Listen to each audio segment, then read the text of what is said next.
Saudara, tiga pasangan bakal calon presiden dan calon bakal wakil presiden sudah resmi mendaftarkan diri ke KPU. Visi misi dan jargon sudah disiapkan masing-masing capres untuk jadi senjata pemungkas yang siap diadu saat berebut suara rakyat. Pulau Jawa diprediksi jadi tempat paling sengit bagi para calon presiden berkompetisi. Pasalnya, ketiga capres ini masing-masing punya lumbung suara tersebar di Pulau Jawa. Apalagi ditambah dengan kekuatan tiga cawapres yang merupakan figur di Pulau Jawa, membuat kompetisi perebutan suara di Jawa kian sengit.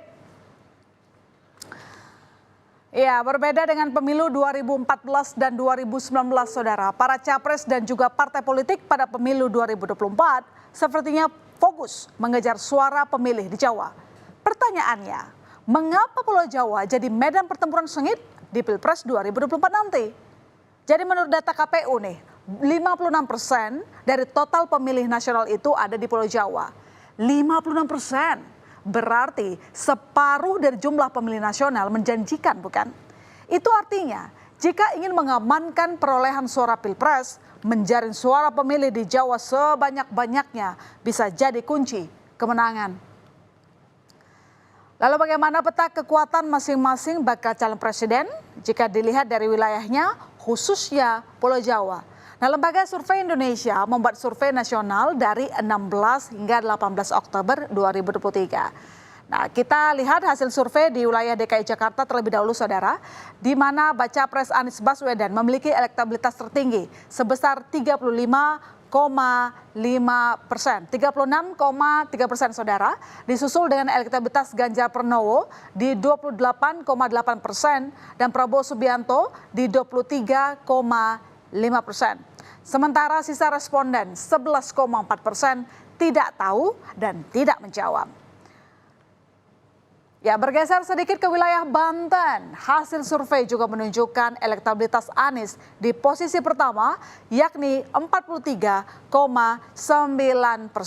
Ada yang berbeda dengan hasil survei di DKI. Dan kali ini elektabilitas Prabowo di posisi kedua dengan 42,9%. Sangat tipis bedanya dengan Anies.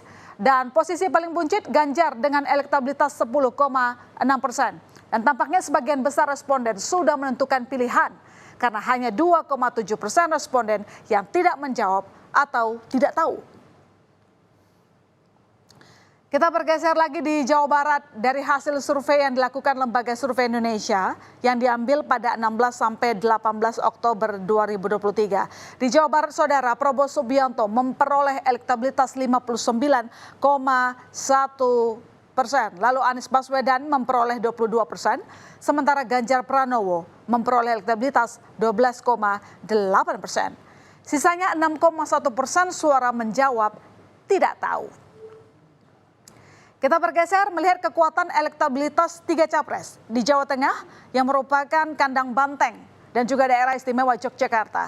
Survei LSI menunjukkan Ganjar Pranowo memperoleh elektabilitas 50,8%. Sementara Prabowo Subianto memperoleh 22%, saudara. Lalu Anies Baswedan 10,4%. Dan sisanya 16,8% masih menjawab. Jadi 16,8 responden, saudara, masih menjawab tidak tahu akan memilih siapa. Dan saat disurvei, kalau melihat hasil survei ini, image Jawa Tengah sebagai kandang banteng memang belum tertaklukkan. Baca pres Ganjar Pranowo optimistis memastikan Jawa Tengah akan tetap menjadi lumbung suara PDIP.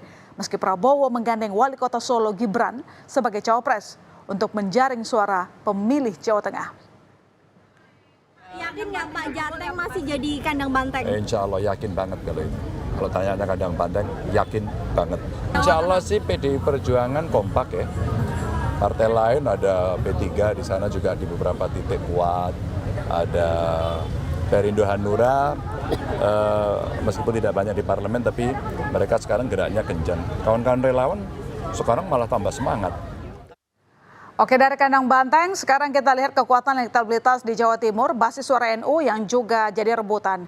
Dari survei LSI, Ganjar Pranowo memperoleh elektabilitas 50,2%, lalu Prabowo Subianto dengan elektabilitas 27,4%, sedangkan Anies Baswedan memperoleh elektabilitas 11,9%. Dan sisanya 10,4% responden masih menjawab tidak tahu. Meski dalam beberapa survei, elektabilitas Anies dan Caimin di Jawa Timur belum melebihi calon lain. Cawapres dari Koalisi Perubahan, Caimin optimistis dapat memenangkan Pilpres kali ini bersama Capres Anies Baswedan. Caimin percaya diri menghadapi siapapun rival politiknya, termasuk anak presiden dan juga tokoh NU Mahfud MD. Enggak sih, yang penting PKB juara di Jawa Timur, juara 1 Jawa Timur, juara 2 Jawa Tengah. Tinggal ngerubah juara Jawa Tengah hampir juara 1 aja udah cukup. Mempertahankan menang di Jawa Timur cukup sudah. Lalu bagaimana elektabilitas ketika tiga capres ini dipasangkan dengan cawapresnya? Kita lihat dari hasil survei LSI yang dilakukan pada 16 sampai 18 Oktober di tengah kontroversi setelah putusan MK. Elektabilitas Prabowo dengan Gibran Rakabuming Raka saudara memperoleh elektabilitas 35,9%. Lalu pasangan Ganjar Pranowo dengan Mahfud MD memperoleh elektabilitas 26,1%. Kemudian Anies Baswedan dan Muhaimin Iskandar memperoleh elektabilitas 19,6%. Dan sisanya 18,3% menjawab tidak tahu. Nah, suara-suara pemilih yang belum menentukan pilihan ini akan jadi potensi untuk diperebutkan dan mendulang suara.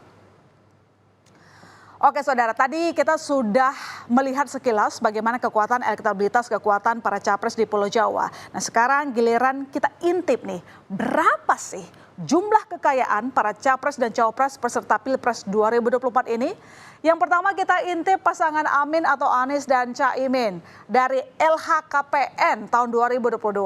Mantan Gubernur DKI Jakarta Anies Baswedan memiliki harta kekayaan sebesar 11,1 miliar rupiah. Harta kekayaan ini terdiri dari tanah bangunan, kendaraan, harta bergerak, dan surat berharga lain. Lalu bagaimana dengan harta kekayaan pasangannya Caimin?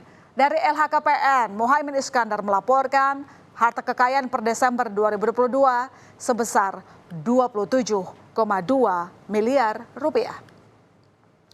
Sekarang kita intip harta kekayaan pasangan Capres dan Cawapres Ganjar Pranowo dan Mahfud MD. Dari LHKPN, mantan Gubernur Jawa Tengah Ganjar Pranowo terakhir melaporkan LHKPN pada 16 Agustus 2023. Nah, jumlah harta kekayaan Ganjar saat itu adalah 15,4 miliar rupiah. Terdiri dari tanah dan bangunan, kendaraan, harta bergerak, serta kas. Lalu untuk pasangannya Mahfud MD yang merupakan Menko Polhukam, harta kekayaannya adalah sebesar 29,5 miliar rupiah.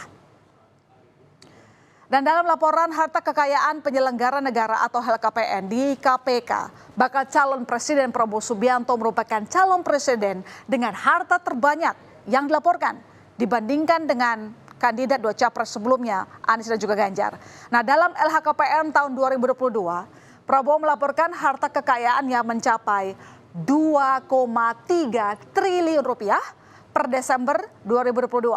Sementara pasangannya Wali Kota Solo, Gibran Rakabuming Raka, harta kekayaannya mencapai 26 miliar rupiah.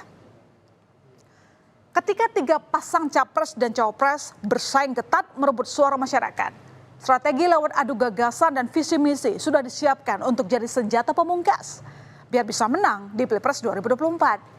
Pasangan Anies dan Caimin yang sudah lebih dahulu deklarasi, Anies dan Caimin mengusung misi membawa gagasan perubahan untuk Indonesia. Ya, jargon perubahan ini memang sering digaungkan Anies Baswedan sejak mendeklarasikan diri jadi bacawa pres jauh sebelum berpasangan dengan Caimin. Makanya nama koalisi pengusung Anies Baswedan diberi nama Koalisi Perubahan untuk Persatuan. Alasan pemilihan gagasan ini karena Anies dan Caimin ingin semua warga di Indonesia merasakan kemakmuran yang merata. Kami membawa gagasan perubahan. Perubahan untuk dirasakan pada keluarga-keluarga di Indonesia. Kita menginginkan agar kebutuhan pokok menjadi terjangkau. Kami ingin ada kesetaraan kesempatan. Kesempatan untuk bekerja, kesempatan untuk mendapatkan masa depan yang lebih baik lewat pendidikan.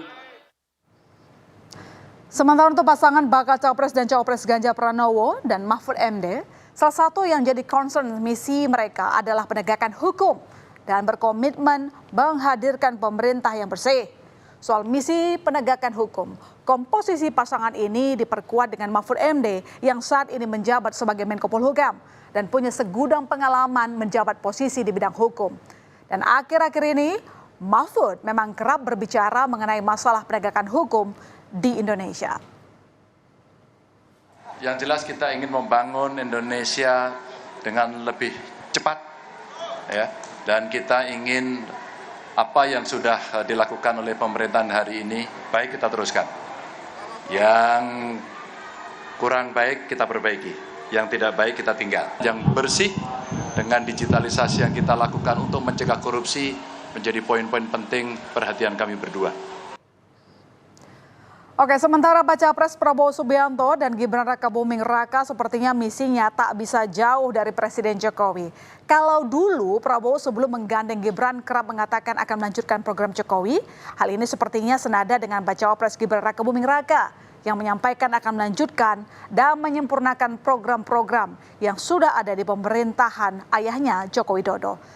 Tapi meski begitu, pasangan Prabowo dan Gibran menggagas sejumlah program, di antaranya dana abadi pesantren, kredit startup milenial, dan kartu anak sehat untuk pencegahan stunting.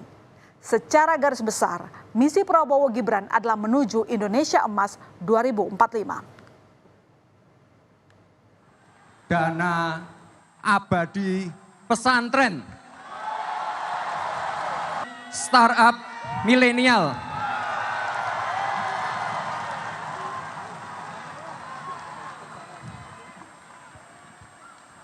ini untuk bisnis para milenial yang berbasis inovasi. Kartu anak sehat untuk pencegahan stunting. Ya, Pulau Jawa bakal menjadi medan pertarungan sengit di Pilpres 2024. Masing-masing capres dan tim pemenangan sudah memetahkan lumbung suara mereka di Jawa. Tinggal atur strategi untuk mempertahankan dan memperebutkan tiap lumbung suara. Kita lihat nanti gagasan dan visi misi siapa yang mampu menjaring dan menggait suara rakyat terbanyak.